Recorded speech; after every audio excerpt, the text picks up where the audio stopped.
नमस्ते दोस्तों। Horror story with Bajrang में आपका स्वागत है। आज हम आपको लेकर चलते हैं उत्तर प्रदेश के एक छोटे से गांव कांधला, जहां दिन की धूप खेतों को चूमती है, लेकिन रात के अंधेरे में कुछ और ही जाग उठता है। ये कहानी है राघव की, एक साधारण नौजवान की, जिसने एक रात उस भयानक पीपल के पेड़ के नीचे रुकने की गलती कर दी। गांव वाले कहते हैं कि वह पेड़ आत्माओं का घर है, जहां अन्याय से मरी हुई रूहें भटकती रहती हैं। उस रात के बाद राघव का शरीर उसका अपना नहीं रहा। उसमें घुस गई कई आत्माएं, जो न्याय और बदला मांग रही थीं। क्या बाबा शिवनाथ का अनुष्ठान उन्हें बचा पाएगा, या कालू की वह पुरानी ताकतवर आत्मा हमेशा के लिए कब्जा कर लेगी? दोस्तों, अपनी सांसें थाम लीजिए, क्योंकि यह डरावनी कहानी आपको रोंगटे खड़े कर देगी। चलिए, डूबते हैं इस रहस्यमयी अंधेरे में। कांधला उत्तर प्रदेश का एक छोटा सा गांव, जहां खेतों की हरियाली और मिट्टी की सौंधी महक हर सांस में बसती थी। गांव की पतली सी सड़क एक तरफ बस्ती को छूती थी, तो दूसरी तरफ दूर तक फैले धान और गेहूं के खेतों को। गांव के आखिरी छोर पर एक पुराना पीपल का पेड़ खड़ा था, जिसके बारे में बुजुर्गों की जुबान पर अजीब सी कहानियां चलती थीं।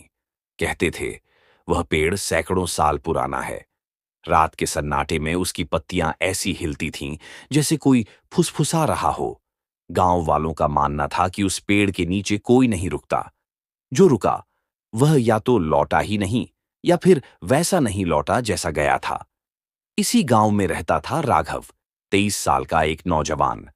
राघव दिल्ली से बीकॉम की पढ़ाई पूरी करके गर्मियों की छुट्टियों में अपने गांव आया था।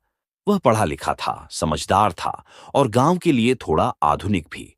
उसका चेहरा साफ था, आंखों में एक चमक थी, और बातों में आत्मविश्वास। उसका परिवार साधारण था। मां राधा, जो गांव की औरतों के साथ मंदिर में कीर्तन करती थीं और भगवान में गहरी आस्था रखती थीं। पिता राम प्रसाद, एक मेहनती किसान, जिनका जीवन खेतों और फसलों के बीच बीतता था। राघव का सबसे करीबी दोस्त था सूरज, जो बचपन से उसके साथ था। दोनों हर त्योहार, हर मेले, हर मस्ती में एक दूसरे का साथ देते। सूरज गांव का ही लड़का था, थोड़ा बिंदास, थोड़ा लापरवाह, लेकिन राघव के लिए जान छिड़कने वाला। एक शाम जब आसमान में काले बादल छाए थे और हल्की हल्की बूंदें बरस रही थीं, राघव और सूरज खेतों में काम निपटाकर उस पीपल के पेड़ के नीचे बैठ गए। हवा में ठंडक थी और मिट्टी की महक कुछ ज्यादा ही गहरी लग रही थी। सूरज ने जेब से बीड़ी निकाली, सुलगाई और राघव की तरफ बढ़ाई। ले भाई, कॉलेज की छुट्टी है, थोड़ा दिमाग हल्का कर ले। राघव ने हंसकर मना कर दिया, नहीं भाई, मुझे ये सब नहीं चाहिए, बस यहाँ की हवा ही काफी है। दोनों बैठे बातें करने लगे। दिल्ली की चकाचौंध, गांव की सादगी और राघव की सगाई की, जो जल्द ही होने वाली थी। राघव की मां ने एक लड़की देखी थी, शालिनी, जो दिल्ली में ही रहती थी। सूरज उसे छेड़ रहा था। भाभी कैसी है राघव? तुझे तो दिल्ली की हवा लग गई है, अब गांव की लड़की पसंद आएगी क्या? राघव हंस रहा था, लेकिन तभी उसकी नजर पेड़ की सबसे ऊंची डाल पर गई। उसने बात रोक दी और सूरज से कहा, ये देख, वहां ऊपर कुछ है। सूरज ने ऊपर देखा, लेकिन उसे कुछ नहीं दिखा। पेड़ की पत्तियां हवा में हिल रही थीं और अंधेरा धीरे धीरे गहरा रहा था। क्या बात कर रहा है राघव? कुछ नहीं है वहां, बस पत्तियां हिल रही हैं। चल, बारिश तेज होने वाली है।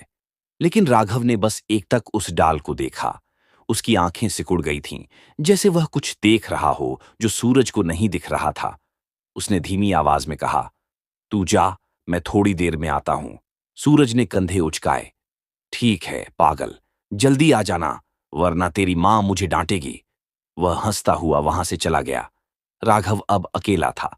उसने आंखें बंद कीं, और तभी उसे कुछ अजीब सा महसूस हुआ, जैसे कोई ठंडा भारी साया उसके ऊपर मंडराने लगा। उसके कंधों पर जैसे किसी ने हाथ रख दिया। उसका दिल जोर जोर से धड़कने लगा। हवा में एक अजीब सी सनसनाहट थी, जैसे कोई फुसफुसा रहा हो। अचानक उसके मुंह से कुछ शब्द निकले, संस्कृत के श्लोक, जिनका मतलब उसे खुद नहीं पता था। उसने कभी संस्कृत नहीं सीखी थी, फिर भी वे शब्द उसकी जुबान पर ऐसे आए जैसे कोई और बोल रहा हो। उसकी सांसें तेज हो गईं और पेड़ के ऊपर से एक तेज हवा का झोंका आया, जैसे कोई चीख रहा हो। राघव ने आंखें खोलीं, लेकिन उसे कुछ नहीं दिखा। सिर्फ पीपल की पत्तियां हिल रही थीं और अंधेरा अब चारों तरफ फैल चुका था। वह उठा और घर की ओर चल पड़ा, लेकिन उसके कदम भारी थे। उसे लग रहा था कि कोई उसके पीछे चल रहा है। उसने पीछे मुड़कर देखा, लेकिन वहां कोई नहीं था, सिर्फ हवा की सनसनाहट और बारिश की बूंदें। उस रात वह घर पहुंचा और बिना कुछ खाए सो गया। राधा ने सोचा कि शायद वह थक गया है, लेकिन अगले दिन से राघव बदल गया। वह पहले जैसा नहीं रहा। सुबह जब वह उठा तो उसकी आंखें लाल थीं। वह बिना कुछ बोले आंगन में बैठ गया और दीवार को घूरने लगा। राधा ने उसे खाना दिया, लेकिन उसने थाली को एक तरफ धकेल दिया। उसकी आवाज में एक अजीब सी गहराई थी। ये खाना नहीं चाहिए, मुझे कुछ और चाहिए। राधा ने हंसकर पूछा, क्या चाहिए बेटा? राघव ने उसकी ओर देखा और उसकी आंखों में एक ऐसी चमक थी जो राधा को डरा गई। उसने धीमी ठंडी आवाज में कहा, खून, मुझे खून चाहिए। राधा का दिल दहल गया। उसने रामप्रसाद को बताया, लेकिन वह इसे राघव का तनाव समझकर टाल गए। दिल्ली की पढ़ाई ने इसका दिमाग खराब कर दिया है, 2-4 दिन में ठीक हो जाएगा। मगर हालात बद से बदतर होने लगे। राघव कभी खुद से बातें करता, कभी किसी और की आवाज में हंसता, तो कभी बूढ़े आदमी की तरह गहरी डरावनी आवाज में गालियां देता। दिन में कई बार उसकी आंखें पलट जातीं और वह घंटों दीवार को घूरता रहता। एक दोपहर खेत पर सूरज ने उसे देखा। राघव अकेले में मिट्टी खोद रहा था और बड़बड़ा रहा था, यह मेरा शरीर है, मेरा। तुमने इसे छीना, अब मैं इसे वापस लूंगा। सूरज ने उसे टोका, राघव, क्या हो गया तुझे? ठीक तो है ना? राघव ने उसकी ओर देखा और उसकी आंखें ऐसी थीं जैसे कोई और उसमें से झांक रहा हो। उसने कहा, सूरज, मैं अकेला नहीं हूं, मेरे साथ कई लोग हैं। सूरज का दिल बैठ गया। उसने राधा को बताया और अब गांव में खबर फैलने लगी। लोग कहने लगे कि राघव पर भूत चढ़ गया है। गांव के एक बुजुर्ग नाथूराम ने रामप्रसाद को बुलाकर कहा, वह पीपल का पेड़ जहां राघव उस रात बैठा था, वह कोई साधारण जगह नहीं है। पुराने जमाने में वहां फांसी दी जाती थी। कई लोगों की जान वहां ली गई। किसी को अन्याय में मारा गया, किसी को बलि चढ़ाया गया और किसी को गांव वालों ने अपराधी समझकर पत्थरों से कुचल दिया। उनकी आत्माएं आज भी वहां भटकती है। नाथूराम ने सलाह दी कि किसी तांत्रिक को बुलाया जाए। रामप्रसाद और सूरज ने पास के गांव से बाबा शिवनाथ को बुलाया, जो तांत्रिक विद्या में माहिर थे। बाबा ने घर पहुंचकर राघव को दूर से देखा। उसकी हालत देखकर उनका चेहरा गंभीर हो गया। उन्होंने कुछ मंत्र पढ़े और राघव के माथे पर हाथ रखा। तुरंत राघव का शरीर कांपने लगा। वह जोर जोर से हंसने लगा, कभी औरत की आवाज में, कभी बच्चे की चीख में, तो कभी किसी बूढ़े की गहरी आवाज में। बाबा ने रामप्रसाद से कहा, इसके शरीर में एक नहीं, कई आत्माएं हैं। हर एक की अपनी कहानी है, अपनी मांग है। इन्हें मुक्त करने के लिए सही समय का इंतजार करना होगा। बाबा ने सलाह दी कि राघव को अकेला न छोड़ा जाए। घर में हर रोज हनुमान चालीसा का पाठ हो और किसी अजनबी को उसके पास न आने दिया जाए। उन्होंने यह भी कहा, अमावस्या की रात को यह सबसे ज्यादा खतरनाक होगा, इसे बांध कर रखना पड़ सकता है। राधा और रामप्रसाद ने बाबा की बात मानी। अगले कुछ दिन राघव को संभालना एक चुनौती बन गया। वह रात को अचानक उठकर घर से भागने की कोशिश करता। एक बार उसने राधा से कहा, मुझे पीपल के पेड़ के नीचे जाना है, वे मुझे बुला रहे हैं। राधा ने उसे रोक लिया, लेकिन उसकी ताकत इतनी थी कि 2 लोग उसे मुश्किल से काबू कर पाए। अमावस्या की रात सबसे भयानक थी। राघव का शरीर कांपता, उसकी मांसपेशियां तन जातीं और वह ऐसी चीजें मांगता जो सुनकर रोंगटे खड़े हो जाते। कच्चा मांस, खून से सना तिलक या जले हुए कपड़े। एक रात उसने आंगन में मिट्टी खोदते हुए चिल्लाया, मुझे बलि चाहिए, काला मुर्गा, गंगाजल और जले हुए चावल। उसकी आवाज ऐसी थी जैसे कई लोग एक साथ बोल रहे हों।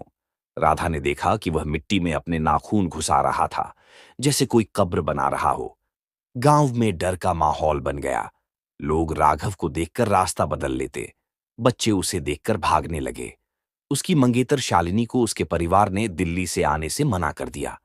रामप्रसाद और राधा अब पूरी तरह टूट चुके थे। सूरज ने एक दिन राघव को पकड़कर पूछा, भाई, तू ठीक तो है ना? राघव ने उसकी ओर देखा और उसकी आंखों में एक ऐसी ठंडक थी जो सूरज को डरा गई। उसने कहा, सूरज, मैं अकेला नहीं हूं। वे सब मेरे अंदर हैं और वे मुझे छोड़ने वाले नहीं हैं।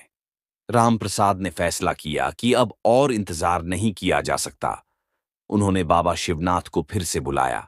बाबा ने कहा, अगली पूर्णिमा की रात अनुष्ठान होगा। यह एक लंबी और खतरनाक प्रक्रिया होगी। आत्माएं आसानी से नहीं छोड़ेंगी।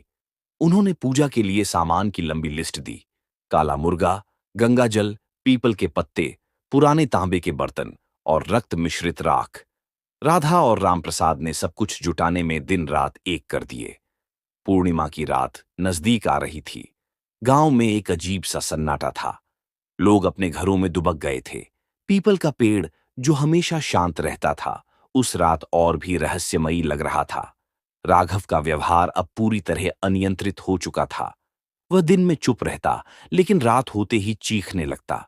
उसकी आंखें लाल रहतीं और वह बार बार कहता, यह मेरा शरीर है, मेरा। सूरज ने एक रात उसे आंगन में देखा, जहां वह अपने ही हाथों को नाखूनों से खुरच रहा था। खून टपक रहा था, लेकिन राघव के चेहरे पर कोई दर्द नहीं था। राधा हर रात हनुमान चालीसा पढ़ती, लेकिन उसे लगता था कि राघव का शरीर अब उसका नहीं रहा। वह किसी और के कब्जे में था। पूर्णिमा की रात से पहले बाबा शिवनाथ गांव पहुंचे। उन्होंने राघव को देखा और कहा, यह लड़ाई आसान नहीं होगी। इसके अंदर जो आत्माएं हैं, वे पुरानी हैं। उनकी मांगें पूरी करनी होंगी, वरना यह लड़का कभी मुक्त नहीं होगा। पूर्णिमा की रात कांधला गांव में एक भयानक सन्नाटा लेकर आई थी। आसमान में चांद की रोशनी थी, लेकिन वह रोशनी भी पीपल के पेड़ की पत्तियों को छूकर किसी रहस्यमयी छाया में बदल रही थी। गांव के बाहर नदी के किनारे बने घाट पर अनुष्ठान की तैयारी पूरी हो चुकी थी। बाबा शिवनाथ ने दो पूजा स्थल बनाए थे। एक तरफ हवन कुंड था, जहां राधा, रामप्रसाद और सूरज बैठे थे। उनके चेहरों पर डर और उम्मीद का मिश्रण था। वे मंत्रों में शामिल थे, लेकिन उनकी नजरें बार बार उस मंडल की ओर जा रही थीं, जहां राघव को बिठाया गया था। दूसरी तरफ एक बड़ा मंडल था, जिसके बीच में राघव बैठा था। चार पंडितों ने उसे चारों दिशाओं से घेर रखा था। मंडल के चारों ओर राख और गंगाजल का घेरा बनाया गया था, और बीच में पीपल के पत्तों से सजा एक तांबे का बर्तन रखा था, जिसमें काले मुर्गे का खून और जले हुए चावल मिश्रित थे। राघव का शरीर अब काबू से बाहर था। उसकी आंखें पलट चुकी थीं और वह जोर जोर से चिल्ला रहा था, मुझे छोड़ दो, यह मेरा शरीर है। उसकी आवाज बदल रही थी, कभी एक औरत की, कभी एक बच्चे की, तो कभी किसी बूढ़े की, गहरी डरावनी आवाज। बाबा शिवनाथ ने मंत्रों की गति बढ़ा दी। उनकी आवाज में एक अजीब सी ताकत थी, जैसे वे किसी अदृश्य शक्ति से जूझ रहे हों। हवा में ठंडक बढ़ रही थी और पीपल का पेड़, जो दूर खड़ा था, जोर जोर से हिलने लगा, जैसे कोई तूफान आ रहा हो। बाबा ने मंडल में गंगाजल छिड़का और जोर से कहा, बताओ, तुम कौन हो? तुम्हारी मां क्या है? राघव का शरीर कांपने लगा। उसकी आंखों से खून की बूंदें टपक रही थीं और वह जमीन पर लौटने लगा, जैसे उसके अंदर कोई युद्ध चल रहा हो। तभी एक आवाज गूंजी, जो इतनी ठंडी थी कि राधा ने अपने कानों पर हाथ रख ली। मैं माया हूं। मुझे मेरे पति ने दहेज के लिए जला दिया। मुझे न्याय चाहिए। बाबा ने मंडल में पीपल के पत्ते डाले और मंत्र पढ़ते हुए कहा, तुम्हारा न्याय होगा। अपनी मांग बताओ और इस शरीर को छोड़ दो। माया की आत्मा ने कहा, मेरे पति का अंत हो, उसे जलने की सजा मिले। बाबा ने एक दीप जलाया और गंगा जल से माया की आत्मा को शांत करने की प्रार्थना की।